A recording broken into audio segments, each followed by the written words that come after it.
প্রিয় পঞ্চম শ্রেণীর ছাত্রছাত্রীরা, আগের ক্লাসে আমরা 9 নম্বর স্কুলটা করেছিলাম বিজ্ঞানে, আজকে 10 নম্বর স্কুলটা করব। দেখো একের দাগে কি বলেছে, একের দাগে 5টা এমসিকিউ প্রশ্ন বলেছে, সেই এমসিকিউগুলো ঝটপট করে সমাধান করব।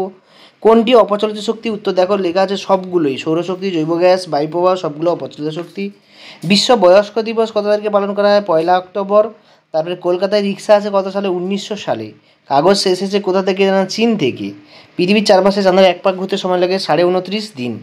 এরপরে আমরা কি করব? ড্যাশ পূরণগুলো করব। দেখো ড্যাশ পূরণগুলো করা আছে অলরেডি, আমি তোমাদের দেখিয়ে দিচ্ছি। এইভাবে তোমরা বাড়িতে লিখবে, তোমরা লিখে নেবে। আগ্নেয়গিরি থেকে কি বেরোয়? না, লাভা বেরোয়। কত সালে প্রথম ট্রেন চলাচল শুরু হয়? ট্রেন চলাচল কত সালে হয় বলো তো? 1953 সালে 16ই এপ্রিল। অ্যান্সারটা হবে 16ই এপ্রিল। এখানে দেখো লেখা আছে 16ই এপ্রিল বলে, 16ই এপ্রিল। তারপরে বলছে ড্যাশ পাখির পালক খুব সুন্দর, ওটা হচ্ছে হুইয়া পাখি, হুইয়া পাখি। তারপরে বলেছে দেখো ধোঁয়াতে বিষাক্ত কোন গ্যাস আছে? উত্তর হবে সিও। সিও মানে কি? Carbon monoxide. সিও মানে কি? Carbon monoxide. তালপাতা লেখা বইগুলোকে কি বলা হয়? না, পুঁথি বলা হয়। কি বলা হবে? পুঁথি বলা হয়। এটা তোমরা ভালো করে করবে। তরল সোনা কাকে বলে? তরল সোনা বলা হয় পেট্রোলিয়ামকে। ঝালং কোথায় অবস্থিত? ভুটানে অবস্থিত। জেব্রা ক্রসিং কি? এটা তোমরা পাবে 278 নম্বর পেজে, জেব্রা ক্রসিংটা পেয়ে যাবে। তারপরে মাছের ঘাস হারাতে কি ব্যবহার করা হয়? মাছের ঘাস হারাতে পটাশিয়াম পারম্যাঙ্গানেট। এর সংকেতটা আমি লিখে দিচ্ছি, KMnO4। KMnO4 হচ্ছে পটাশিয়াম পারম্যাঙ্গানেট। কী সারাতে লাগে? মাছের ঘাস হারাতে লাগে। তারপর বলছে সূর্য থেকে পৃথিবীতে আলো আসতে কত সময় লাগে? উত্তর হবে 8 মিনিট সময় লাগে, প্রায় 8 মিনিট সময় লাগে। এরপরে আমরা যাচ্ছি বাম স্তম্ভের সঙ্গে ডান স্তম্ভের মিলন। তো দেখো কি বলেছে না, একেরটা বলেছে বিষাক্ত গ্যাস। বিষাক্ত গ্যাস এদের মধ্যে কোনটা? কার্বন মনোক্সাইড, খুবই বিষাক্ত, শরীরের পক্ষে খুব খারাপ। প্যাপিরাস, প্যাপিরাস শব্দটা এসছে পেপার শব্দ থেকে, এই ঘর দাগেরটার সঙ্গে হবে পেপার থেকে প্যাপিরাস। এরপর হচ্ছে কয়লা। কয়লাতে কি থাকে গো? কার্বন থাকে, কার্বন হবে উত্তর। কয়লা থেকে কি হবে? কার্বন।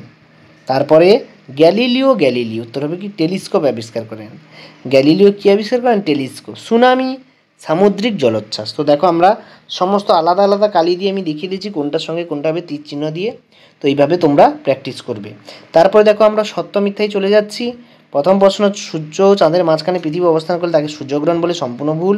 চন্দ্রগ্রহণ বলে। সৌরবিদ্যুৎ একটি প্রচলিত শক্তি, একদম সঠিক। পশ্চিমবঙ্গে নদীয়া জেলায় অনেক কয়লা খনি আছে, সম্পূর্ণ ভুল। গৌণ জোয়ার, এটাও ভুল।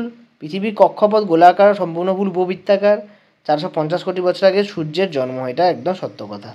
এরপরে আমরা চলে যাচ্ছি ছোট প্রশ্ন নিচেরগুলো।